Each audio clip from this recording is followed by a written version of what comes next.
Welcome to Retail Untangled. My name is Amy Larter, and this is the podcast where we speak to retail industry experts and find out business hacks that help them succeed.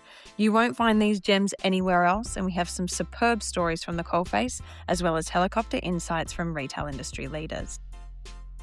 Australian retailers have invested heavily in delivery, the infrastructure, the carrier partnerships, the checkout promises, and yet ShipStation's latest benchmark research shows that 43% of Australian consumers now expect standard delivery within 2 days, and the majority of retailers globally still can't meet that as a standard. So the question isn't whether delivery is a priority, because it clearly is. The question is whether the investment is actually translating into the experience customers expect. And the data suggests there's still a meaningful gap between intent and execution. But this episode goes further than speed, because the more confronting finding in the research is what's happening before a customer even reaches a retailer's website. AI tools are already surfacing product availability and delivery windows at the search stage, which means if your stock data is wrong or your delivery promise is inconsistent, you're not losing a sale at checkout, you're being filtered out before the visit. Sophia Pope is the Senior Director and General Manager for APAC at ShipStation. She's across the research, she's talking to Australian retailers on the ground, and she has a clear view of what separates the operations that are turning delivery into a genuine growth lever from those that are being quietly squeezed by the gap. Sophia, welcome to Retail Untangled. All right, so intelligent delivery is a phrase that could mean a lot of things to a lot of people. Before we get into the data on this new report, how do you actually define it, and how is it different from what most Australian retailers are doing right now? Yeah. So look, I think intelligent delivery is really kind of like a mindset shift, right? So for many, many years, I think retailers have always treated shipping and kind of fulfillment and delivery as a bit of a reactive and a cost center process. So really, it's kind of, problems are here and then we're kind of solving them as they're happening. But really, the intelligent delivery is really flipping that model. So what that means is it's really just turning shipping operations into a proactive and data-driven growth engine, which I think is just not the way that retailers look at kind of that whole process. So that's really what intelligent delivery is. If we look at kind of what happens on a day-to-day basis, right? So we have maybe a customer doesn't get their order, and then what happens is they reach out to the customer service team. So, where's my order? Then they're going to have to liaise with the warehouse team, try and track it down, reach out to the carrier, and then try and find where that is. Not a great experience, kind of an experience that we're all used to. It's very reactive, but really intelligent delivery is, let's look at a world where your customer service team comes in. They can log into a system. They see 10 orders that are already delayed. And they're like, oh, these are delayed by 2 days. We can fire off an email proactively to the customer and say, hey, Mr. Customer, sorry, we see that these are delayed. It is with our carrier at the moment, but here's 5% off of your future purchase. We apologize, but your package will be with you very soon, right? Completely different Makes experience, a world of difference. Yeah. Right? Because you have that data, you're being proactive about it, not having this reactive kind of process that we all know about. And we know that delivery is such a big part of the customer experience. Yeah. And so I was very keen to unpack some of the findings of your report. And one of those was that 43% of Australian consumers now expect standard delivery within 2 days. Yeah. Now, I am one of those. I am definitely, I am that person. Yes, I am. Globally, I think only around 30% of retailers can meet that as a standard. I mean, I don't think there's any indication that Australian retailers are doing any better. That's not a small gap. No, huge gap. That's a structural problem. And in your conversations on the ground with Australian retailers, I'm keen to understand what's the reason so many are falling short of this. Yeah, look, the gap is huge. And look, if we just kind of understand where the expectations have come from as well. we all know we have an attention span of what is it, 3 seconds, I think, these days. So AI is only making that even worse. Yeah. We want things done now. And then it's the whole Amazon effect, right? I ordered something last night. It's going to arrive today. Why can't other people do that? And that's, unfortunately is pushed onto normal retailers, which is really difficult. So huge gap. Look, there's a couple of reasons why this is happening. And that's one, I would say, is lack of visibility from the retailer side in regards to where they're sending their packages. Usually they're using, they might be using, if they are using multiple carriers, then they're probably logging into multiple systems. They don't really have that centralized view of kind of where things are going. And that can cause delays, and they're on the back foot kind of chasing those, right? So that's where that kind of blows out. Also, with the lack of visibility, they're also not choosing probably the best carriers, and they're not measuring the carriers on performance or the SLAs, right? And so not having that, you're not in a position where you can kind of negotiate better SLAs or even negotiate better rates. So, I don't think people are being really granular enough to say, hey, yeah, you said that it was going to be this, and it's not, because I have the data to be able to do that and hold you accountable for it, right? The second is just the outdated fulfillment processes. I speak to a lot of retailers. I'm on the ground a lot with our customers, and honestly, it's so surprising when you see, these multi-million-dollar retailers, and you kind of like peek behind, and you're like, oh, wow, that's really outdated, really manual. I'm still seeing people that are working off of spreadsheets for their inventory. Verifying things manually, typing in stuff manually, copying and pasting tracking details as well. All of this takes time, and this blows it out. The golden standard that we have done our research on is really 4 hours from the moment an order comes in to the moment that package needs to be going out of their warehouse, is that 4-hour window, and you'll meet that 2-day fulfillment window. But the process in between that, it's just so manual and outdated. And that's what really blows this out, is the inefficiencies. So I think retailers at the moment are really need to meet 2026 expectations, but they're still operating on a 2016 kind of fulfillment model, which is which is fast becoming not good enough from a customer experience point of view. And I suppose, and we've always spoken about this in terms of marketing, and there's one thing to have the data, but then doing something about it. Is that what you're really seeing here? Absolutely. Yeah. It's, people really need to look at it. I think it comes down to a whole perception. Everybody spends so much money on their website, on, top of funnel, all the sexy things that we always say, right? It's all that. And when it comes to shipping and fulfillment, they really don't look into it and get granular, even though it's a huge cost and it's a huge expectation. And, it's 73% of, merchants say that if they have a poor delivery experience, they hold it against the brand, and they won't come back. But they don't really look into this and get granular about it. So, really needing to use that data. Which makes sense. Now, another interesting finding, almost surprising to me, but I'll reserve all of my feelings about it. The report shows that 25% of Australian consumers have already used chat-based AI tools for shopping-related tasks, checking product availability, understanding delivery windows, reviewing return options before they've even visited the retailer's website. Now, this changes everything.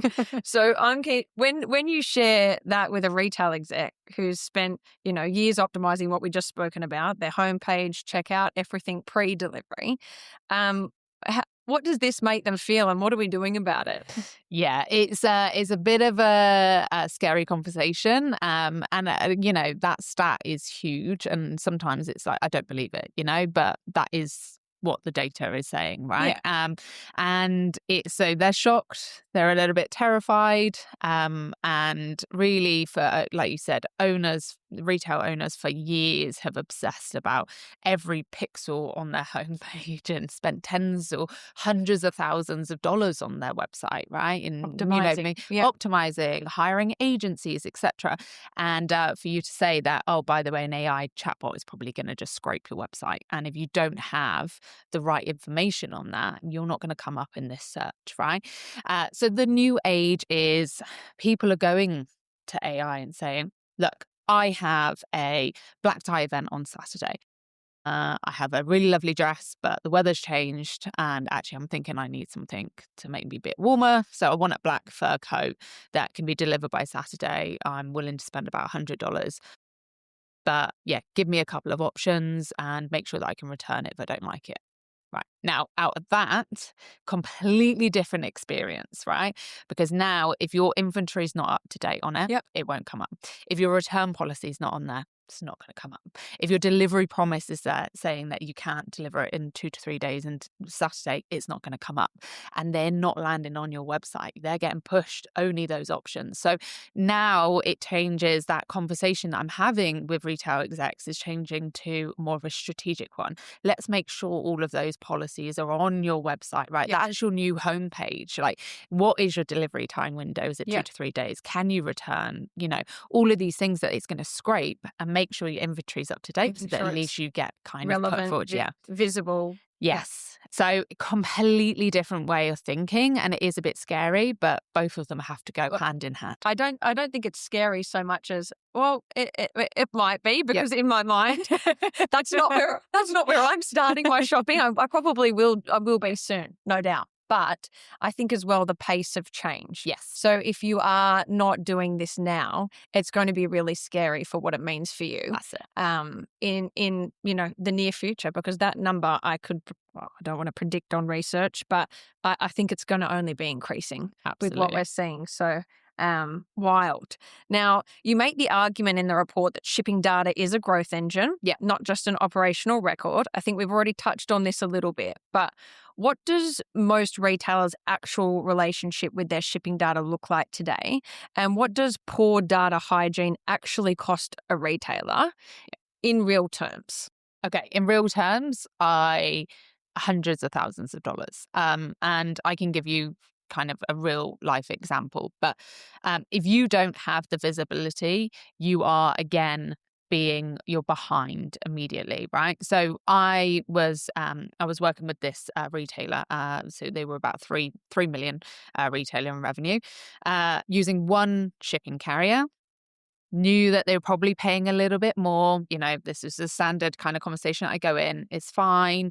But trying to find cost savings in every other area. And I was like, why don't we diversify your carriers and you probably get a good saving?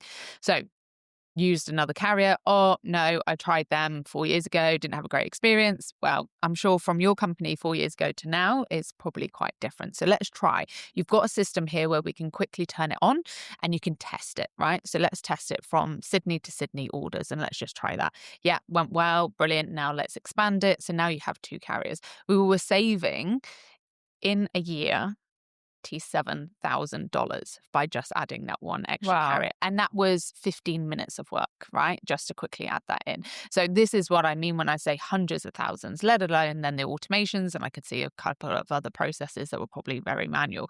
But, shipping is around 15% of a product cost. It's a huge part. So if you can save on that, you are saving hundreds of thousands, but you have to have that shipping data there in order to be able to do that. So many people just see the invoices come in and go, oh yeah, that's just how much we spent. It's just the cost of doing business. Exactly. And it's mad. We all probably know, as, I don't know, adults, and I'm not this organized, but, when we get our electric bills or our gas bills and all of that, we probably should look around every year. That's the kind of thing. And that's how you should treat your kind of carrier management as well. You're probably not getting the best rates if you've just been with them for 5 years. You need to negotiate every single year. Yeah. And by doing that, you can save so much.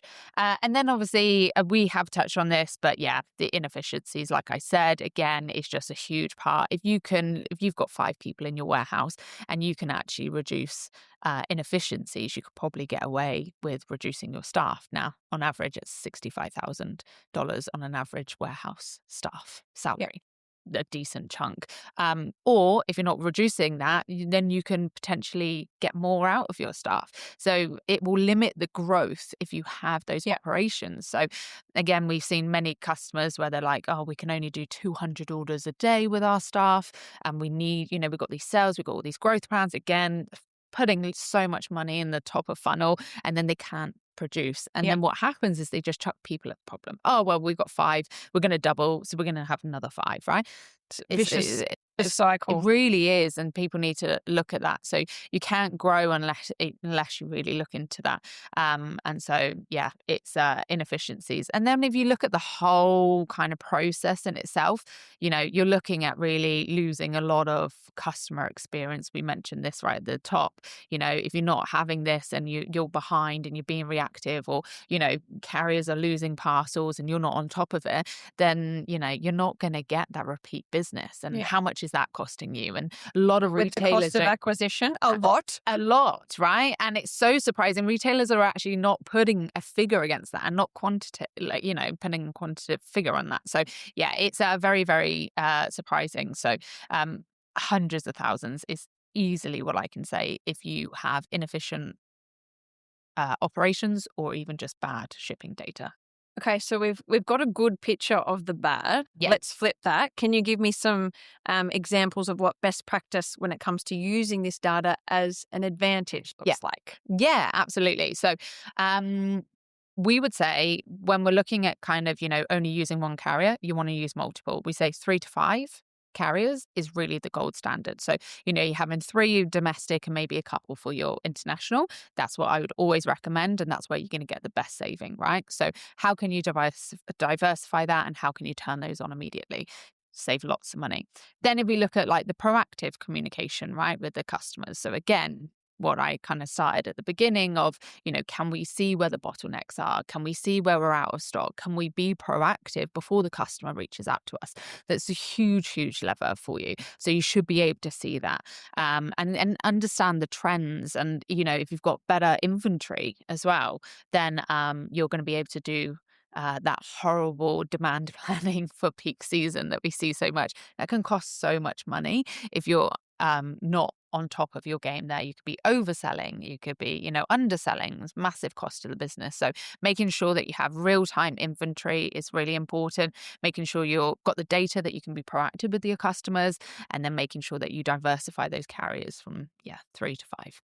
Okay, makes sense. So returns are still a hot topic. Yeah. I feel like I used that statement about a year ago, and I think it's still a hot topic. Yeah. We're keeping it. The report shows that flexible returns consistently registers as a priority for consumers, and that priority isn't softening. Why are we still having the see returns as an opportunity conversation is a big question mark for me. Because as I said, I think I spoke to someone, this time last year about this being such a big conversation. Yeah. What's it going to take to shift perceptions from cost to manage to genuine loyalty sort of strategy, as we just spoke about in that last question? Yeah, look, I think it's a shift. Again, it's a shift in mindset for retailers. They really need to understand. So, traditionally, you have one person in the corner of a warehouse dealing with the returns, and it's this poor person that's processing it. And it's kind of just like, oh, okay, we've got returns, we have to deal with it. The expectations, like you said, from consumers are, this should be easy for me. Like, we have all of this technology that's out there in the real world. Like, why is this not easy? It's just the reverse of what I did. I should be able to do this. And retailers need to see that, because if they can do that, then ultimately they will get return customers. The data is there, right? Repeat customers will come back if they can interact with you, right? It's a whole customer experience. Easy. But if it's easy, so you need to make sure you have systems in place. Really what we're seeing is that it's gold standard of what about segmentation of your customers, right? So you don't have to have this one size fits all, which a lot of retailers do now. And it's like, this is our returns policy, etc. You could actually segment your customers and say, right, for our VIPs, we're actually going to say that we could actually return this. You can have a better returns policy. We can open the window. It could be a 30-day, right? Yeah. Or we could segment our customers and say, right, for new customers or ones that we know that return a lot, then we can change the policy for that. And there are systems and tech that easily allow you to do this. Right. So it's around about kind of really thinking, what does this customer mean to me, and what's the lifetime value of this? This is not just a process. Yeah. If I make this return seamless for them, will they come back? What are they worth? This is a customer that actually continues to, Interesting. So yeah, maybe not a one size fits all. No. And that's based on segmentation. And that sounds complicated, but it really isn't in this day and age. Okay, so one question that I've just never asked anyone, but I know you're going to be able to answer this for me. If we were to make returns that seamless, do you risk creating more of a problematic returns behavior? If you know, I'm not one, I promise, but do you think there's a risk of that? Do we want to get to the point where we don't want to get to the point where we're opening up the door for people to take advantage of it? What does that look like? Yeah, and this is it. So it is a balance, but again, I think if you can have, it's not like they don't need to worry about that. They don't need to worry, oh, they're going to take advantage. It's more of a strategic conversation here, again, about making sure that, if you have that segmentation, then you have the guardrails in place, right? Yeah. That's what this is all about, is using that data to your advantage, and so that people can't can't do and this, I suppose right? if you're not using a one-size-fits-all approach, there's every reason that you could pick up on that type of behavior. 100%, yeah. But at the moment it is, and it just flies under the radar, and it's a very reactive thing, being like, A big risk because it can get quite expensive. Oh, very expensive, very, very expensive. And you're relying probably on that one person in the corner of the warehouse to go, oh, I've seen this name kind of pop up quite a few times. You probably should look into that and maybe, tell them that they can't returns. But if you can be ahead of that and put the guardrails in place and segment that, then this isn't going to be a risk. Okay. The report flags managing stock across multiple channels as one of the persistent operational pressures for Australian e-commerce in 2026. Yeah. And this isn't new. Retailers have been trying to crack omni-channel inventory for the better part of, it feels like forever, but call it a decade. What's actually different now that makes solving it both more urgent, but I suppose more achievable from what I'm hearing from you? Yeah, look, I would say, why is it more urgent than ever? Let's go back to the example that I spoke right at the beginning of the rise of AI, right? If you don't have that jacket or, whatever it is that you're selling in stock, you're not going to come up in those searches. And that's 25%, right? And that's only going to rise. Yeah. And, predominantly before it was, okay, you don't have that jacket, but I'm on your website and I'm having a little look and maybe, okay, it's not that one, but actually maybe I'll have this one. That's not going to happen. You're not going to be surfaced. So making sure, if you're saying that you're out of stock of something and AI clocks that you are, then there's an issue, because they're not landing on your website immediately. You're not getting kind of put front and center.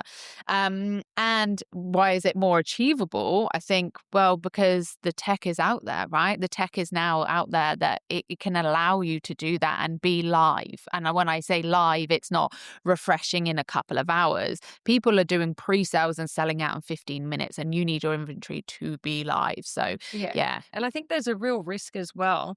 Before, when you could try and keep up with manual processes, it might have been possible. Yeah. But I think we're going to see a real widening of the gap between people that are not doing this. Yeah.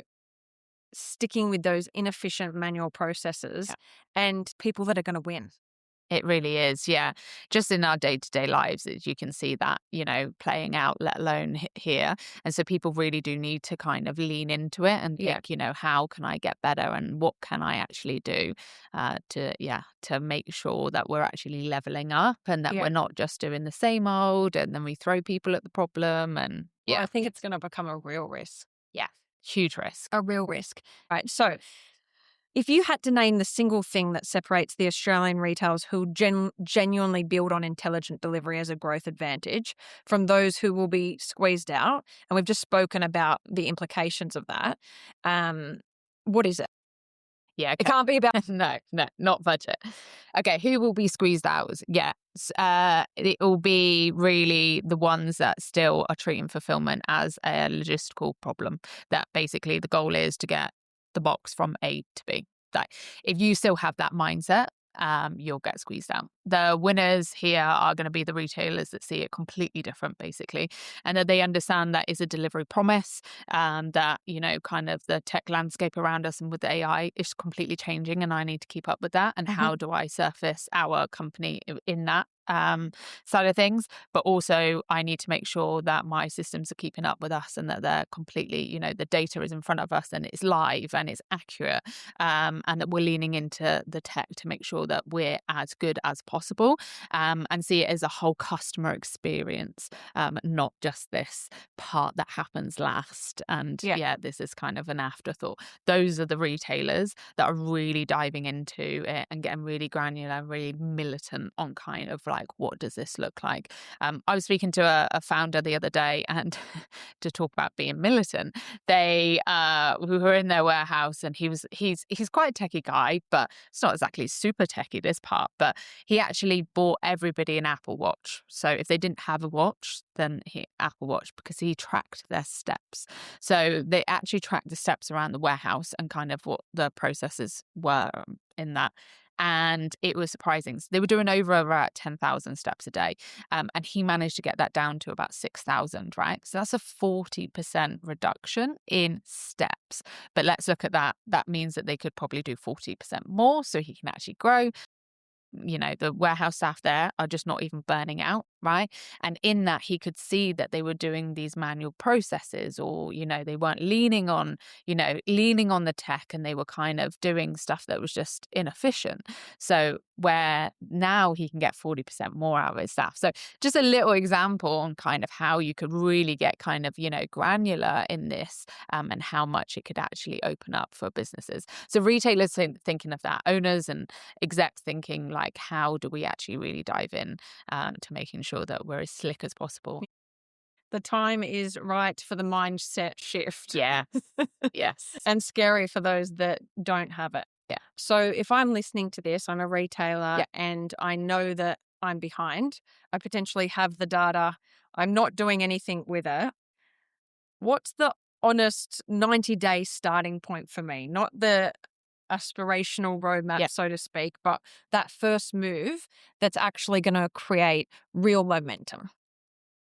Okay, yeah. So look, it's just do a little bit every month. Yeah. Don't kind of try and think, right, we need to relook at all our processes. So the way that I would do this is, one, just centralize all your data and visibility, right? Are you using multiple systems? Are you then logging into multiple carrier systems? Is your stock in a different system? Is it, centralize that data and have visibility over it, and then just watch it for 30 days, right? Just have a little look. And based on that, you're going to start seeing trends, patterns, and that's all you need to do. I would suggest then 60 days, right? Then from that baseline, which I would start with your carriers, because I think that's like the biggest kind of upside and the most amount of money. So which carrier is really most reliable? And then which one am I actually losing money? Once you've got all the data centrally, you'll be able to quite clearly see, oh, well, we charge this amount for shipping, but this is how much it actually costs us. Okay, immediately. What other options are out there? And just do that. Just one extra one. As example before, 97,000 in 1 year, just adding one carrier, and it took 15 minutes, right? So 30 days learn, 60 days, make one little tweak with your carriers. And by 90 days, really your first data-driven action, I would say, then, looking at kind of, all right, Kate, let's dive into that a little bit more. Like, how do we get a bit more complex? Rural delivery is going to be in this carrier, and our metro delivery is going to be in this carrier? Or is it my inventory? I can actually see these are like fast moving SKUs, and do we actually need to do something with that? By 90 days, you're going to see the patterns in that, but really it's just about how can I see everything at once and have that visibility. So that's where I would actually start, and just make those tiny tweaks, one a month, just one small amount, and that will compound over time. And you'll have huge savings, and you'll be very surprised on where you land up just even 4 months out. Thank you for tuning into this episode of Retail Untangled, and a big thank you to Sophia Pope from ShipStation for joining me on this episode. To be the first to know when the next episode lands, like and follow us wherever you listen to your podcasts.